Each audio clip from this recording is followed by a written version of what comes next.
그 아픈 거는 꼭 알리라고 얘기하잖아요. 네. 맞아요. 이게 되게 중요한 신뢰를 제 환자 통해서 알려드리고 싶은데 실제로 저한테 이제 오셨던 두 분의 환자분이 계신데 한 분, 그러니까 한 15년 전부터 꾸준히 오시던 분이에요. 근데 이제 한 분 같은 경우는 65세 때 제가 처음 뵀는데 처음 뵀을 때 첫 멘트가 뭐였냐면 원장님 죽을 것 같아요.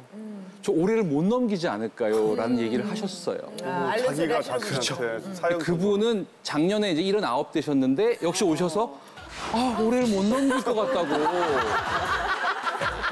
근데 사실은 매년 못 넘길 것 같은 분이시구나. 그렇죠.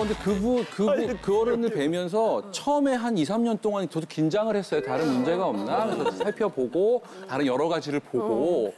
그 이제 그분 같은 경우는 건강에 관심이 있잖아요. 그러니까 항상 매년 검사를 하시고 조금만 뭐가 문제가 있으면 오시고 이제 하는 뭐 그런 과정이었죠. 근데 같은 시기에 오셨던 같은 연배의 분인데 이분은 사실은 그 남자분인데 이렇게 MTB라고 산악 자전거 타시고 지리산 종주도 재작년까지 하신 거 제가 알고 있는데 이제 작년에 보니까 이제 암 때문에 말기시라고. 근데 이분이 항상 주장이 뭐였냐면 아프면 가는 거다. 건강검진 같은 게 뭐 중요하다고 하는데 난 아프면 가겠다. 사람이 마지막엔 그렇게 안 되거든요. 근데 이게 참 중요한 게 한 분은 항상 돌아가실 것 같다고 얘기하시는 분은 지금 너무 건강하시거든요, 사실은. 그런 분이 있고 한 분은 너무너무 이렇게 건강을 과시하시던 분이 한순간에 만약 그분이 한 3년, 5년 전에 한 번만 그 검진을 하셨으면 안 돌아가셨을 확률이 한 80% 이상 되거든요.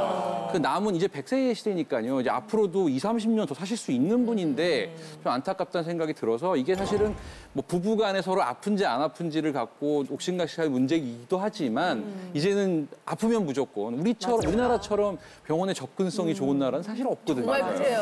어느 정도의 염려증은 필요하다. 어느 정도는 건강에 대해서만큼은 필요한